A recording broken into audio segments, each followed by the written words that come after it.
आकाशवाणी लखनऊ से प्रस्तुत हैं प्रादेशिक समाचार।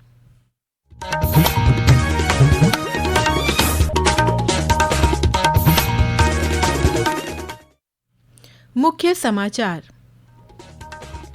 मुख्यमंत्री योगी आदित्यनाथ वाराणसी के राजर्षि उदय प्रताप सिंह कॉलेज के 155वें स्थापना दिवस समारोह में हुए शामिल। कहा, समय के प्रवाह के साथ खुद को करना होगा तैयार, शिक्षा में तकनीक का समावेश जरूरी। पर्यटन मंत्री जयवीर सिंह ने लखनऊ से दुधवा के लिए हवाई सेवा का किया शुभारंभ। कहा, राज्य सरकार प्रमुख इको पर्यटन क्षेत्रों में बढ़ा रही है एयर कनेक्टिविटी। संभल में स्थिति नियंत्रण में, स्थानीय सांसद समेत 800 से ज्यादा अज्ञात लोगों के खिलाफ मुकदमा दर्ज, 25 लोग हिरासत में। और प्रदेश में अलग अलग सड़क हादसों में 7 लोगों की मौत, 8 घायल।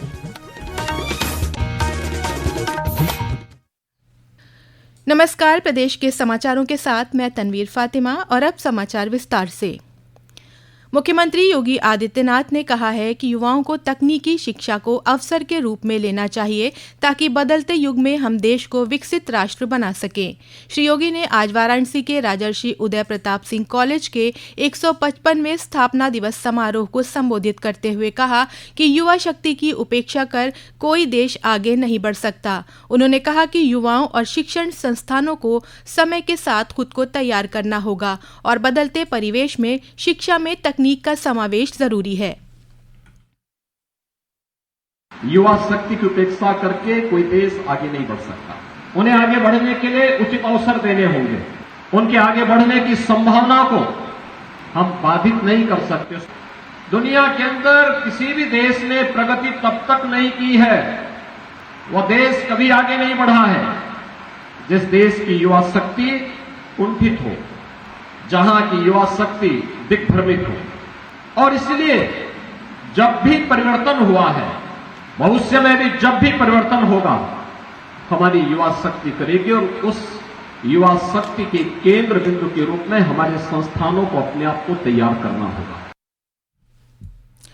इस अवसर पर प्रदेश के राज्य मंत्री रविंद्र जायसवाल ने कहा कि प्रदेश सरकार उच्च शिक्षा के क्षेत्र में काफी काम कर रही है और हर जिले में विश्वविद्यालय बनाए जा रहे हैं।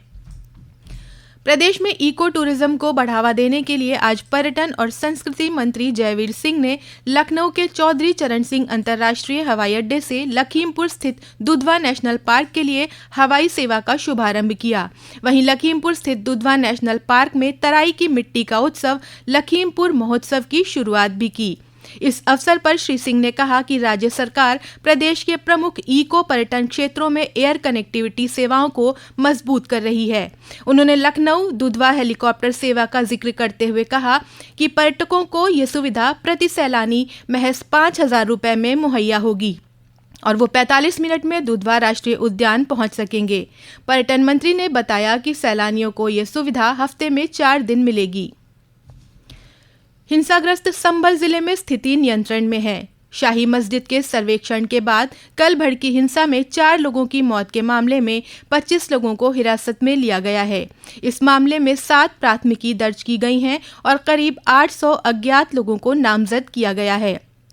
नामजद लोगों में स्थानीय सांसद जियाउर रहमान और विधायक इकबाल महमूद के बेटे सुहेल इकबाल भी शामिल हैं। पुलिस अधीक्षक कृष्ण कुमार ने बताया कि हिंसा के बाद तलाशी अभियान जारी है और पुलिस दोषियों की पहचान के लिए ड्रोन कैमरे के वीडियो खंगाल रही है। केंद्र सरकार ने संविधान को अपनाने की 75वीं वर्षगांठ मनाने के लिए अभियान चलाने की घोषणा की है। ये अभियान देश भर में कल से 26 नवंबर 2025 तक चलेगा।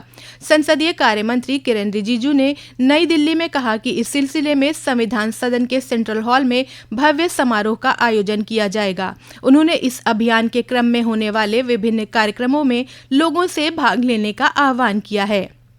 इधर प्रदेश में संविधान दिवस के अवसर पर विभिन्न कार्यक्रमों का सिलसिला शुरू हो गया है। सूचना और प्रसारण मंत्रालय के सहयोग से 3 दिवसीय कार्यक्रम का आयोजन किया जा रहा है। इस क्रम में लखनऊ स्थित बाबा साहेब भीमराव अंबेडकर केंद्रीय विश्वविद्यालय में आज एक रैली निकाली गई। विधि विभाग की प्रमुख प्रोफेसर सुदर्शन वर्मा ने आकाशवाणी को बताया, इस बार हम विश्वविद्यालय में 75वां संविधान दिवस सेलिब्रेट करने के लिए कई सारे प्रोग्राम कर रहे हैं, जिसकी शुरुआत आज 25 नवंबर से ही कर दी गई है। एक मार्च पास्ट निकाला और इस मार्च पास्ट का उद्देश्य हमारे विश्वविद्यालय में जो टीचर्स हैं, जो छात्र हैं अन्य विभागों के, उनको संविधान दिवस के बारे में अवगत कराना और उनको ये जानकारी देना कि हमारे संविधान में हमारे संविधान निर्माताओं ने किस तरह से मेहनत करके इतना अच्छा संविधान बनाया है। केंद्रीय संचार ब्यूरो के क्षेत्रीय प्रचार अधिकारी जय सिंह ने बताया कि इस दौरान क्विज प्रतियोगिता और सांस्कृतिक आयोजन भी होंगे। राष्ट्रीय लोक प्रसारक प्रसार भारती ने हाल ही में अपना OTT प्लेटफॉर्म वेव्स लॉन्च किया है। इस बारे में प्रसार भारती के मुख्य कार्यकारी अधिकारी गौरव द्विवेदी ने बताया। प्रसार भारती द्वारा अभी पिछले हफ्ते वेव्स स्ट्रीमिंग प्लेटफॉर्म आरंभ किया गया है और हमारा ये प्रयास है कि हम अधिक से अधिक माध्यमों से जो भी हमारे दर्शक हैं देश भर में अलग अलग क्षेत्रों में उनके पास पहुंच सकें और उसी के लिए जो भी दूसरे डिस्ट्रीब्यूशन चैनल्स हैं उनके साथ में मिल करके हम इस दूरी को जल्दी पूरा करना चाहते हैं। और आज इसी कड़ी में प्लेबॉक्स के साथ में हमारा ये फ्रीडम प्लान शुरू हुआ है और मुझे विश्वास है कि आने वाले दिनों में जो फ्रीडम प्लान है उसका उपयोग करके बड़ी संख्या में दर्शक हमारे वेव्स प्लेटफॉर्म को अपनाएंगे। इस OTT से लगभग 12 भाषाओं में कार्यक्रम प्रस्तुत होंगे। इसमें सभी बोलियों में कार्यक्रम पेश किए जाने की भी योजना है। प्रसार भारती के OTT प्लेटफॉर्म वेव्स के माध्यम से दूरदर्शन के अभिलेखागार वाले सभी कालजयी कार्यक्रमों का प्रसारण किया जाएगा।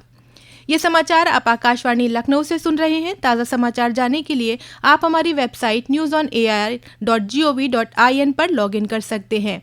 इसके साथ ही आप प्रादेशिक समाचारों का ये बुलेटिन हमारे YouTube channel news on AIR Lucknow पर भी सुन सकते हैं। आगामी जनवरी महीने में प्रयागराज में होने जा रहे दुनिया के सबसे बड़े धार्मिक आयोजन महाकुंभ के लिए तैयारियां चरम पर हैं। श्रद्धालुओं की सुविधा और सुरक्षा के लिए जरूरी कदम उठाए जा रहे हैं। इस बारे में नगर आयुक्त चंद्र भूषण गर्ग ने आकाशवाणी संवाददाता सुशील चंद्र तिवारी को बताया।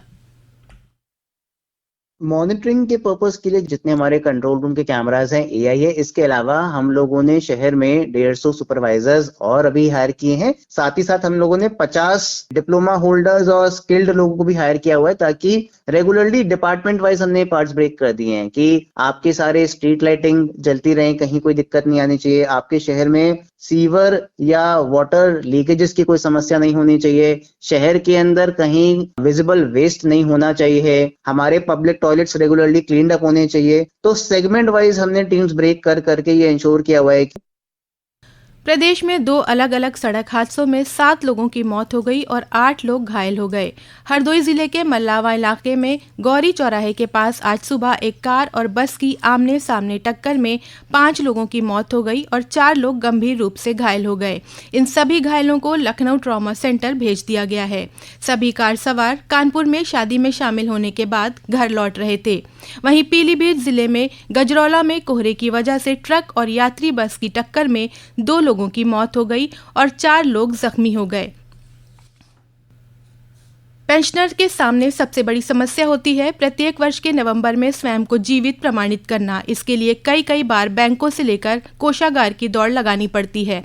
इटावा में डाक विभाग ने इस समस्या के समाधान के लिए तकनीक को आधार बनाया है। डाकिया पेंशनर्स के घर पर पहुंचकर डिजिटल माध्यम से उनके जीवित होने का प्रमाण संबंधित बैंक और पेंशन प्रदाता संस्था को पहुंचाएंगे। इसके लिए पेंशनर को 70 रुपए का भुगतान करना होगा। प्रक्रिया पूर्ण होने के बाद वेबसाइट से पेंशनर्स स्वयं ही अपना जीवित प्रमाण पत्र डाउनलोड कर सकेंगे। और अंत में मुख्य समाचार एक बार फिर। मुख्यमंत्री योगी आदित्यनाथ वाराणसी के राजर्षि उदय प्रताप सिंह कॉलेज के 155वें स्थापना दिवस समारोह में हुए शामिल। कहा, समय के प्रवाह के साथ खुद को करना होगा तैयार, शिक्षा में तकनीक का समावेश जरूरी। पर्यटन मंत्री जयवीर सिंह ने लखनऊ से दुधवा के लिए हवाई सेवा का किया शुभारंभ। कहा, राज्य सरकार प्रमुख इको पर्यटन क्षेत्रों में बढ़ा रही है एयर कनेक्टिविटी। संभल में स्थिति नियंत्रण में, स्थानीय सांसद समेत 800 से ज्यादा अज्ञात लोगों के खिलाफ मुकदमा दर्ज, 25 लोग हिरासत में। और प्रदेश में अलग अलग सड़क हादसों में 7 लोगों की मौत, 8 घायल। प्रादेशिक समाचारों का ये बुलेटिन यहीं समाप्त होता है। नमस्कार।